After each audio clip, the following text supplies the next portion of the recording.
13 दिसंबर 2001 सुबह के 11:40 संसद भवन के गेट नंबर 12 पर एक सफेद एम्बेसडर कार धीरे धीरे अंदर दाखिल होती है। उस पर लगा है गृह मंत्रालय का नकली स्टिकर। कार में बैठे 5 लोग, शांत, सधे हुए, मानो वो वहां रोज आते हों। लेकिन उनकी जेबों में थे AK-47 ग्रेनेड और एक मकसद, भारत की पूरी राजनीतिक नेतृत्व को खत्म कर देना। और सबसे डरावनी बात, इस हमले की खबर पहले से थी, बस किसी ने सुनी नहीं। वो चेतावनियां थीं, साफ, लिखित, दर्ज, लेकिन वो दबी रह गईं फाइलों के नीचे, दफ्तरों की लाल फीताशाही में और उस लापरवाही में जो शायद इस देश को सबसे महंगी पड़ सकती थी। आज हम उसी कहानी में जाएंगे, उन इग्नोर्ड अलर्ट्स की, उन चूकी हुई मौकों की और उस एक दिन की जो भारत का इतिहास हमेशा के लिए बदल सकता था। कुछ महीने पहले से शुरू करते हैं। 2001 की शुरुआत में इंटेलिजेंस ब्यूरो यानी IB को पाकिस्तान स्थित आतंकी संगठनों की गतिविधियों के बारे में कई इनपुट मिल रहे थे। लश्कर-ए-तैयबा और जैश-ए-मोहम्मद दोनों भारत के खिलाफ कुछ बड़ा करने की फिराक में थे। खुफिया रिपोर्टें आ रही थीं कि संसद या किसी बड़े सरकारी ठिकाने पर हमला हो सकता है। IB ने ये जानकारी शेयर की। दिल्ली पुलिस की स्पेशल सेल को भी कुछ अलर्ट्स भेजे गए, लेकिन हो सकता है और होगा जरूर। इन दोनों के बीच की खाई में वो सारी चेतावनियां कहीं खो गईं।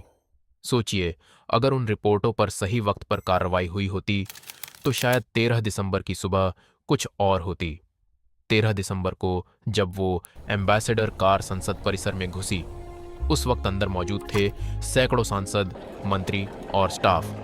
उपराष्ट्रपति कृष्णकांत संसद भवन में ही थे। गृह मंत्री LK आडवाणी कुछ ही देर पहले वहां से निकले थे। अगर वो कुछ मिनट और रुके होते, कार जब वाइस प्रेसिडेंट के काफिले से टकराई, तभी संदेह हुआ।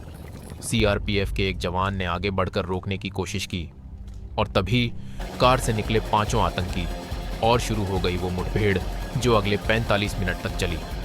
गोलियां, धमाके, धुआं और उस धुएं के बीच खड़े थे हमारे सुरक्षाकर्मी, जिन्हें शायद पहले से तैयार होना चाहिए था, लेकिन जिन्होंने उस वक्त भी अपनी जान देकर देश को बचाया। 5 दिल्ली पुलिस के जवान, 1 CRPF जवान, 1 माली और 1 संसद कर्मचारी। 8 जिंदगियां उस दिन हमेशा के लिए चली गईं। लेकिन सवाल वही रहता है। जांच के दौरान सामने आया कि हमले से पहले कम से कम 2 स्पष्ट अलर्ट थे, जिन्हें ठीक से फॉलो नहीं किया गया। एक रिपोर्ट में सीधे तौर पर हाई वैल्यू टारगेट पर हमले का जिक्र था। दूसरे इनपुट में संसद सत्र के दौरान खतरे की बात कही गई थी। फिर भी उस दिन संसद परिसर की सिक्योरिटी में कोई असाधारण बदलाव नहीं था। गेट पर वही रूटीन चेकिंग, वही पुरानी व्यवस्था।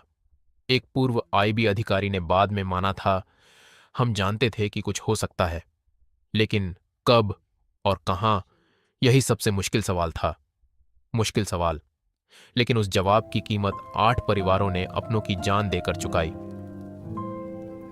इस हमले ने सिर्फ एक दिन नहीं बदला, इसने भारत और पाकिस्तान के रिश्तों को उस मोड़ पर ला खड़ा किया जहां दोनों देशों की सेनाएं महीनों तक सीमा पर आमने सामने खड़ी रहीं। ऑपरेशन पराक्रम शुरू हुआ। युद्ध की आशंका हवा में थी और यह सब शुरू हुआ था उस एक सफेद कार से, जो एक इग्नोर्ड अलर्ट की वजह से रोकी नहीं जा सकी। आज 2026 में जब हम इस घटना को पीछे मुड़कर देखते हैं तो एक बात साफ होती है, खुफिया जानकारी तभी काम आती है जब उसे सुना जाए, जब उस पर भरोसा किया जाए, जब सिस्टम के हर हिस्से के बीच इतनी जगह ना हो कि जरूरी बातें उसमें गुम हो जाएं। 13 दिसंबर 2001 को भारत बहुत बड़ी तबाही से बच गया, शायद किस्मत से, शायद उन बहादुर जवानों की वजह से जिन्होंने एक पल की भी देरी नहीं की। लेकिन सोचिए, अगर वो अलर्ट्स सुने गए होते, अगर उन फाइलों पर धूल नहीं जमी होती, तो शायद वो 8 नाम आज भी घर लौटते।